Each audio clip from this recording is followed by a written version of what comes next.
Planeación de auditoría y procedimientos analíticos. A continuación vamos a explicar sobre lo que es la planeación.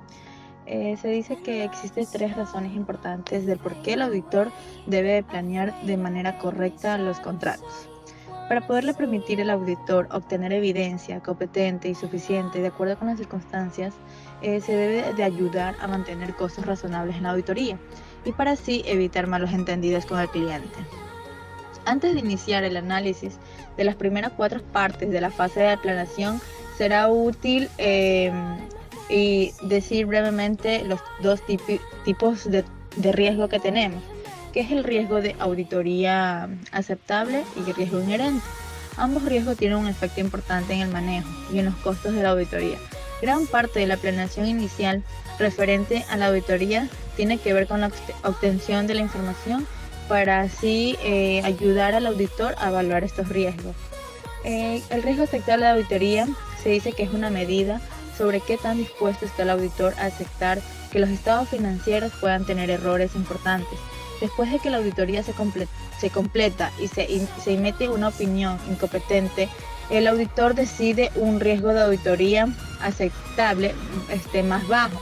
Esto significa que el auditor desea estar más seguro de que los estados financieros no tengan errores sustanciales. 0 riesgo sería una certeza y un riesgo de 100% sería como una incertidumbre total.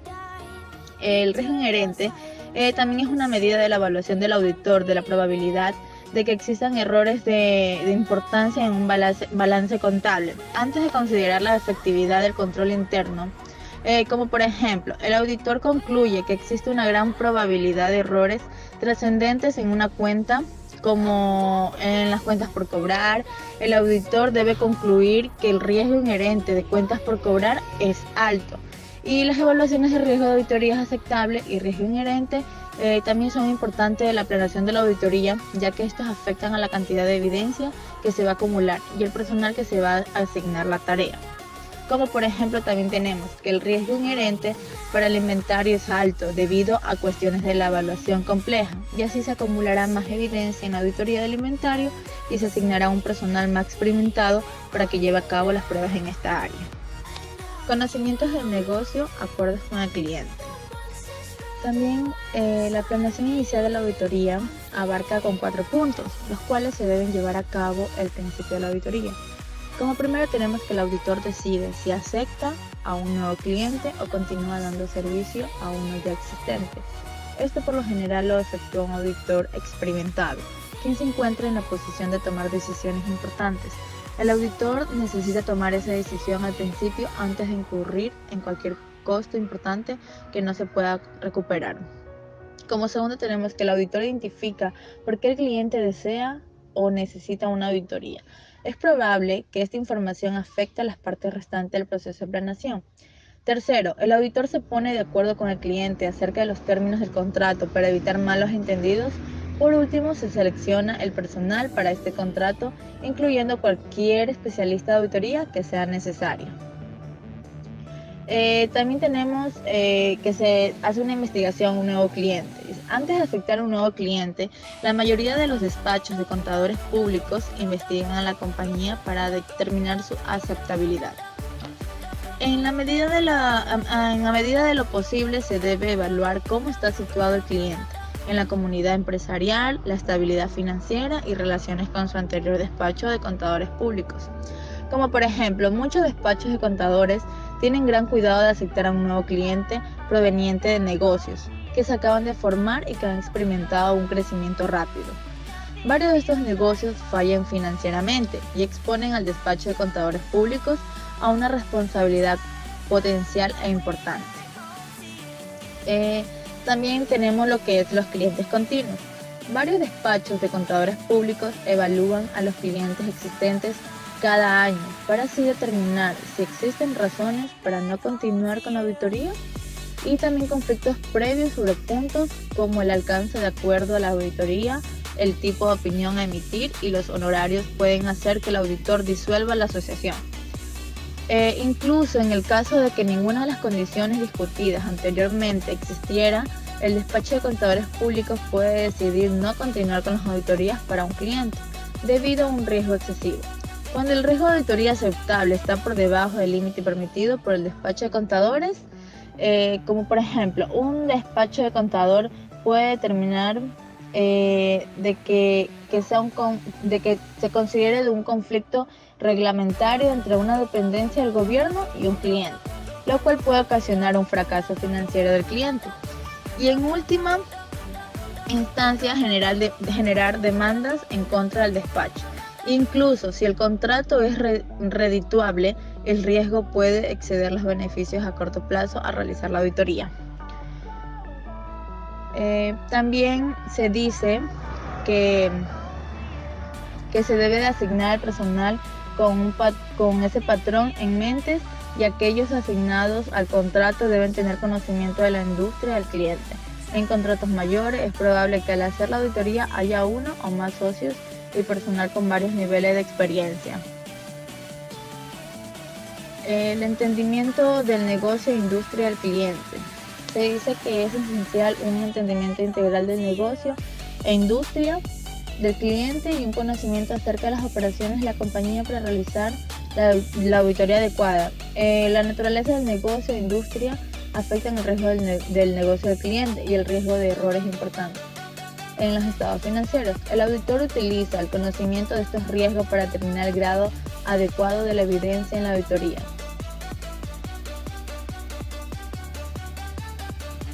Se debe de hacer también lo que es la visita a las plantas y oficinas. Una visita a las instalaciones es útil para poder entender mejor el funcionamiento de las operaciones de negocios del cliente, porque proporciona una oportunidad para observar las operaciones de primera mano y para conocer al personal clave. La observación real de las instalaciones físicas ayuda a entender la protección física de los activos e interpretar los datos de contabilidad. La identificación de las partes relacionadas. Las transacciones son partes relacionadas que también son importantes para los auditores, ya que los principios de contabilidad generalmente aceptados requieren que se muestren en los estados financieros si estos son de importancia. Las transacciones con una parte relacionada no son transacciones entre entidades independientes. Por lo tanto, existe el riesgo de que no hayan sido evaluadas en la misma cantidad en que se hubiera hecho. Si las transacciones se hubieran realizado con un tercero independiente, los requisitos de manifestación comprenden la naturaleza de la relación de la parte relacionada. Se debe de hacer una minuta de reuniones. ¿Qué son minutas de reuniones? Son el registro oficial de las reuniones del consejo directivo y de los accionistas. Incluye resúmenes de los temas más importantes analizados en estas reuniones y las decisiones que toman los directores y los accionistas. El auditor debe leerlas aptas para obtener información que sea relevante para la realización de la auditoría.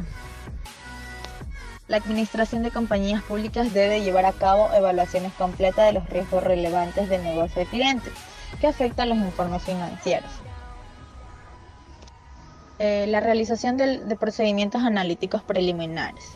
Una parte importante del conocimiento del negocio del cliente y la evaluación del riesgo del negocio del cliente es la realización de procedimientos analíticos preliminares. La comparación de las razones financieras del cliente en la industria o de las evaluaciones comparativas del competidor proporciona una indicación del desempeño de la compañía.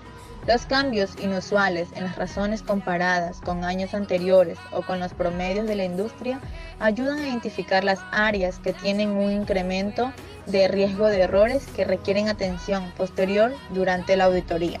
Los procedimientos analíticos también son parte importante de las pruebas a lo largo de toda la auditoría. El uso de procedimientos analíticos preliminares como parte de la planeación de la auditoría se ilustra primero de un resumen del proceso de planeación de auditoría, lo que resta del capítulo. También se estudia el uso de los procedimientos analíticos a lo largo de la auditoría. Las medidas de rentabilidad indican que se está desempeñando bastante bien, a pesar de que el aumento en la competencia por parte de las cadenas nacionales más grandes Aunque están por debajo del promedio de la industria, las medidas de liquidez indican que la compañía está en buena condición financiera. Y las razones financieras de influencia indican a una capacidad de préstamo adicional, debido a que el mercado de Hillsborough consiste en tiendas de herramientas independientes más pequeñas. La compañía tiene más inventario y la cobranza de las cuentas por cobrar conlleva más tiempo que el promedio de la industria. Al identificar las áreas de riesgo, en especial, es probable que el auditor se enfoque en las razones de la actividad de liquidez. La rotación de inventario ha mejorado, pero aún es menor que la del promedio de la industria. La rotación de las cuentas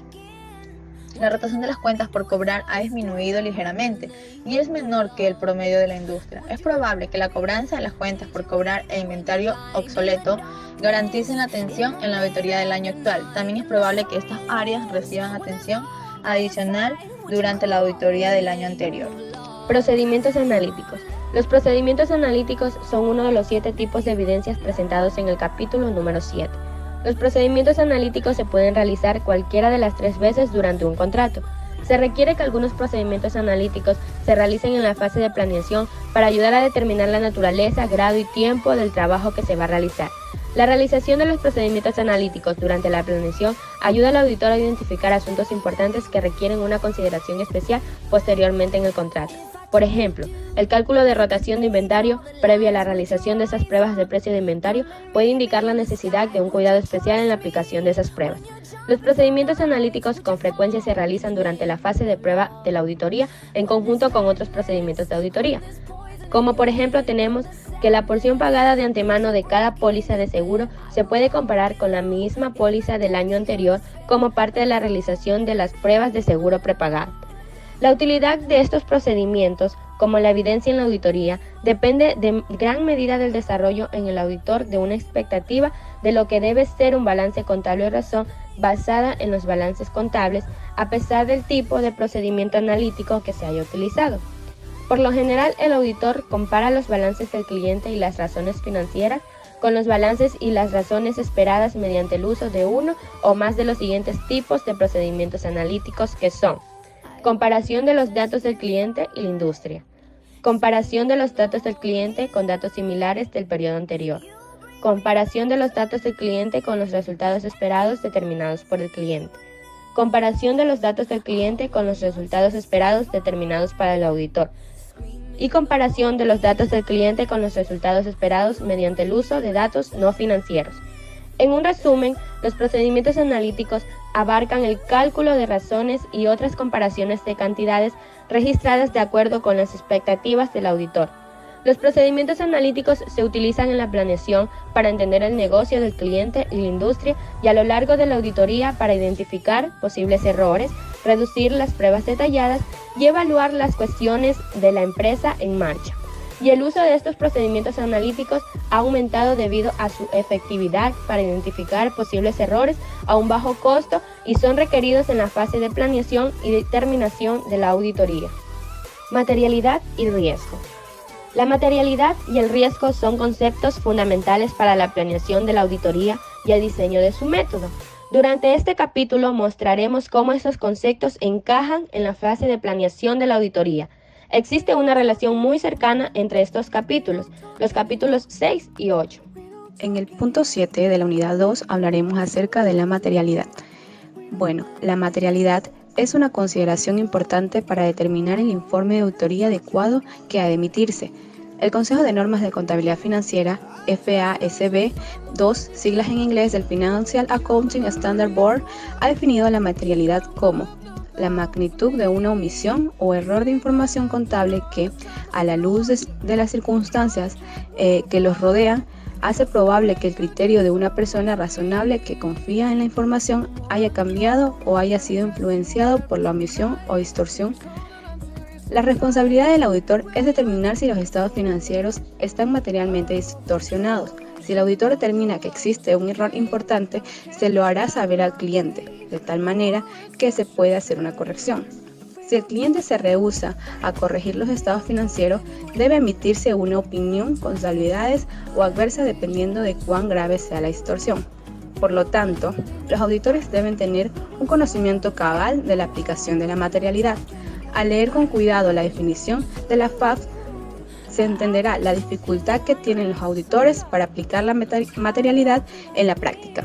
En el punto 8 de la unidad 2 hablaremos acerca de la determinación del criterio preliminar referente a la materialidad. Tenemos que, en teoría, un auditor decide desde las primeras etapas de la auditoría el monto combinado de errores de los estados financieros que se considera material. La Declaración 47 de Auditoría 312 define que el monto como el criterio preliminar acerca de la materialidad.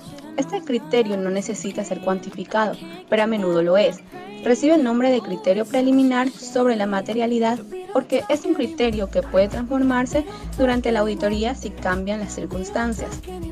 El criterio preliminar sobre la materialidad es pues el monto máximo por el cual el auditor cree que los estados financieros podrían estar equivocados y aún así no afectar las decisiones de los usuarios razonables.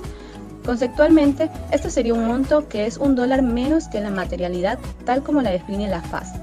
La materialidad preliminar se define de esta forma como una conveniencia en la aplicación, pues este criterio es una de las decisiones más importantes que el auditor puede tomar. Requiere de un criterio profesional considerable.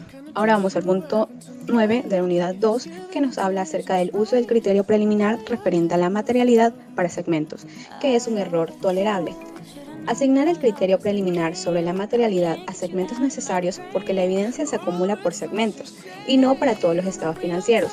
Si los auditores tienen un criterio preliminar sobre la materialidad para cada segmento, esto les ayudará a decidir qué evidencias adecuadas para la auditoría deben acumular.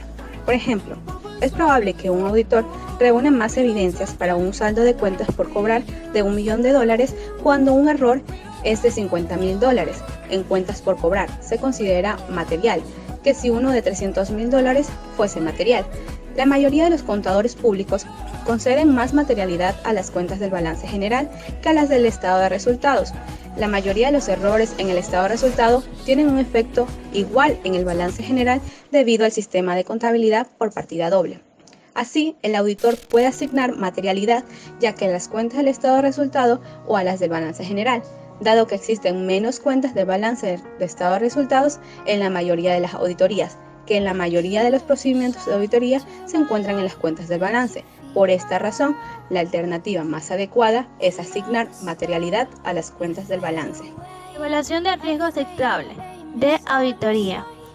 Los auditores deben decidir el riesgo aceptable de auditoría adecuado, de preferencia durante la planeación de la misma. En primer lugar, los auditores deciden el riesgo de compromiso para modificar el riesgo aceptable de auditoría. El riesgo de compromiso es el riesgo en que el auditor o el despacho de auditoría sufra un daño debido a una relación con el cliente. Aunque el informe de auditoría presentado al cliente fuese correcto, el riesgo de compromiso está estrechamente relacionado con el riesgo del negocio del cliente. Por ejemplo, si un cliente se declara en quiebra después de concluir una auditoría, la probabilidad de una demanda contra el despacho de contadores públicos es razonablemente alta, aunque la calidad de la auditoría haya sido buena. Las investigaciones han indicado que varios factores afectan al riesgo de convenio y consiguientemente el riesgo aceptable de auditoría. Analicemos solo 3. El grado en que los usuarios externos confían en los estados financieros. La posibilidad de que un cliente tenga dificultades financieras después de haber sido o emitido el informe de auditoría y la integridad de la administración. Además, quienes están a favor indican que es conveniente que los auditores acumulen evidencias adicionales, asignen más personal experimentado y revisen la auditoría con mayor cuidado, en que las auditorías donde la exposición sea legal y sea alta, siempre y cuando el nivel de certidumbre no esté por debajo de un nivel razonablemente alto, aunque existe un riesgo de compromiso bajo. Evaluación de riesgo inherente. La inclusión de riesgo inherente en el modelo de riesgo de auditoría es uno de los conceptos más importantes de la auditoría. Implican que los auditores predicen en dónde son más o menos probables los errores en los segmentos de los estados financieros. Esta información afecta el monto total de la evidencia que se requiere, que recae el auditor e influye en la forma en que son más distribuidos los estados financieros en los esfuerzos del auditor para reunir evidencia entre los segmentos de la auditoría. Al comienzo de una auditoría no es mucho lo que se puede hacer en lo que respecta a cambiar el riesgo inherente. Más bien, el auditor debe evaluar los factores que constituyen el riesgo y modifican la evidencia de la auditoría para tomarlos en consideración. El auditor deberá considerar varios factores importantes cuando se evalúe el riesgo inherente. Relación de factores que influyen en los riesgos y evidencias planeados. En los factores que influyen en los riesgos podrían ser dependencia por usuarios externos, probabilidad de fracaso financiero, integridad de la administración. Relacionándolo con los riesgos, se da como un riesgo aceptable de auditoría, del cual se basa también a un riesgo planeado de detención y dado como evidencia planeada de auditoría. Siguiendo con los factores, también tenemos naturaleza de la empresa, resultados de auditorías previas, auditorías inicial contra repetida, partes relacionadas, operaciones no rutinarias, criterio requerido, constitución de la población, factores relacionados con errores que surgen de los informes financieros fraudulentos. Y además, todo esto también tenemos una relación como riesgo inherente. Aparte, se relaciona además como un riesgo planeado de detención y dado como evidencia, es una evidencia planeada de auditoría. Por último, los factores de eficacia de los controles internos y dependencia planeada se da como un riesgo de control. Asimismo, se relaciona con un riesgo planeado de detención y como una evidencia planeada de auditoría. Además, encontramos que los factores de riesgo fraude, estos también pueden afectar el riesgo aceptable de auditoría y el riesgo de control. Es así que esta puede relacionarse como unos riesgos diferentes cada uno, del cual se puede relacionar como una directa y otra puede ser inversa. En los primeros factores como dependencia por usuarios externos se da como una relación directa y encontramos que en la naturaleza de empresa, resultados de auditorías previos y auditoría inicial contra repetida, encontramos que esta es un riesgo directo y también tiene una relación inversa. Y como eficacia de los controles internos y dependencia de planeados, esta encontramos que da como un riesgo de control, pero además de esto, la evidencia de la auditoría se da de forma inversa y asimismo directa. Por último, encontramos la relación entre el riesgo y la materialidad de la evidencia de la auditoría. El riesgo de la planeación de la detención sería aproximadamente el mismo de cada objetivo de auditoría en relación con el balance de la auditoría de cuentas por cobrar. Además, en la hoja de trabajo de planeación de la evidencia muestra que otros factores deben ser o considerarse ante la toma de decisiones sobre evidencias finales. Estas se estudian en los capítulos posteriores. En los que conceptos de la materialidad y el riesgo de la auditoría están muy relacionados y son inseparables. El riesgo de una auditoría se da como una medida de incertidumbre, en tanto así como la materialidad, que es una medida de magnitud o de tamaño. En conjunto, esta mide la incertidumbre de los montos de magnitud determinada. Por ejemplo, la afirmación de que el auditor acumula las evidencias de tal manera que solo exista un riesgo de un 5%. Esta se la determina como un riesgo aceptable.